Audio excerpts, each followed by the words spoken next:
Okay, this recording is to go over the directions for your honors project. So basically, you're going to imagine that it's the year 1900 and that all of the important people that have ever lived through American history so far are together in one room. Okay? You're going to think about what is it that they would have to say about that first couple hundred years of our country so far. You are going to give their perspective. Okay, you can write anything about their perspective. It could be about different events, people, legislation, topics, but you are going to get to pick a person, be that person, and tell me what you think that person would say if they were sitting in this room having a conversation about the country so far up to the year 1900. Okay, here are the directions for the actual assignment. First thing you need to do is pick a historical person that lived between the dates of 1700 and 1900. So they have to have lived during this first half of American history.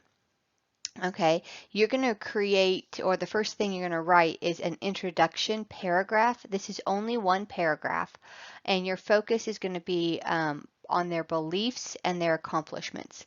So you're not writing me the story of they were born here, these were their parents, they went to school here, then they did this, then they did this, then they did this. So it's not like a chronological list of their lives. It's this introduction paragraph is who are they? What do they believe, and what accomplishments did they have?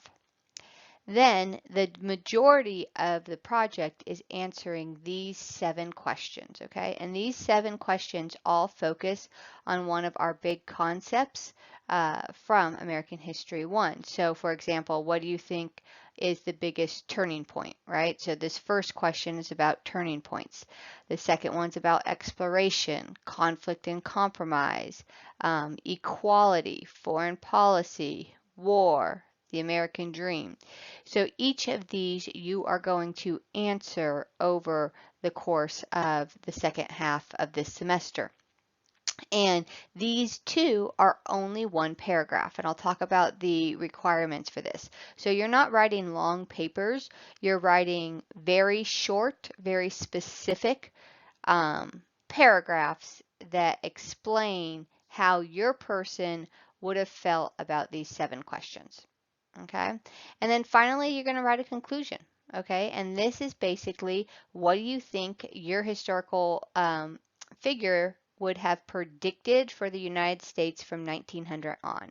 So don't think about what you know has happened since 1900. Think about your person, and at the turn of the century, the year 1900, what would they have predicted for America's future? Okay, so here is a possible list of people. I've tried to give you people that we have talked about already or that we will be talking about in the future. Okay, so we haven't talked about all these people yet, but go ahead, look over this list, pick someone. If there's someone who's not on this list and you would like to cover, you absolutely can, as long as they lived in between the dates 1700 and 1900.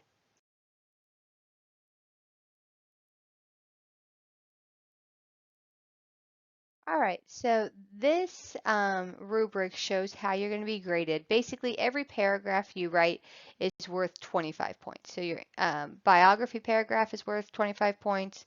Your 7 question paragraphs are worth 25 points. Your conclusion is worth 25 points. Every paragraph is worth 25 points. Here are the requirements that this is what I'm looking for as I grade your paragraphs, okay?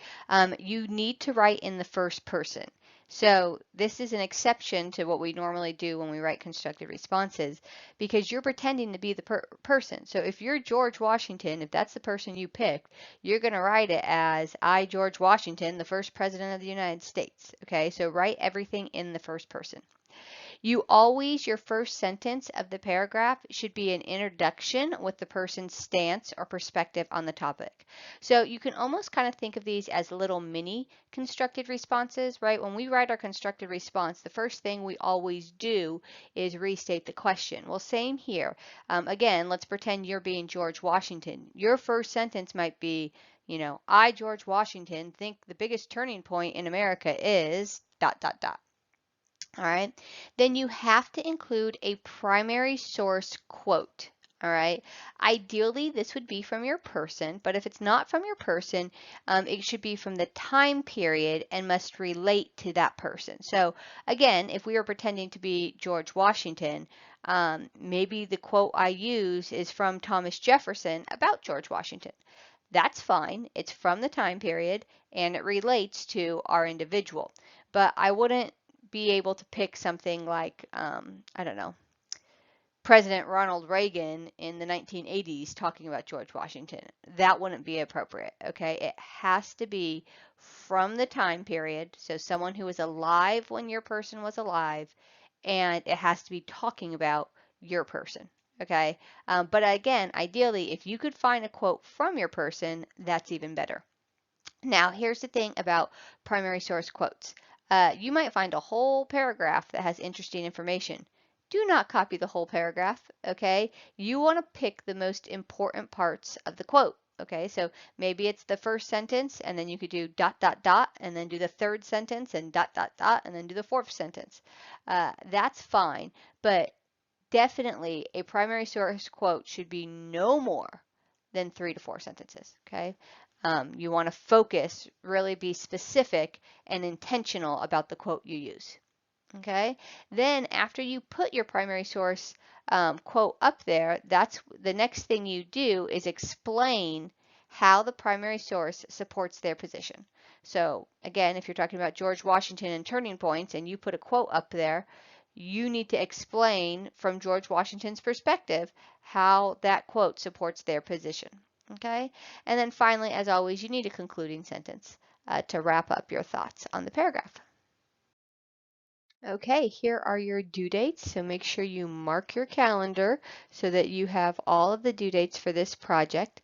A couple of notes about submitting the work. You're going to turn this project in to each individual Dropbox, so there'll be a Dropbox for each portion in the OHS. Okay, you will use the same submission sheet for all of the portions, but you only submit it to the actual Dropbox that it goes in. So if I'm writing the biography paragraph, I am only going to turn that into the Dropbox for the biography paragraph. Okay, and then I can add to the submission sheet, and then the next time put it in the question 1 Dropbox, and then add to the submission sheet, and the next time put it in the question 2 Dropbox.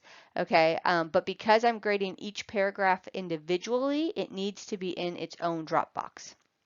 And then I'm also going to allow you to do revisions. So as you turn in your work, I'll give you feedback. If you lose points, well, then I encourage you to go back and add to the paragraph. Okay, as long as you turn it in within the 2-week window from its original due date, I will go ahead and give you your points back.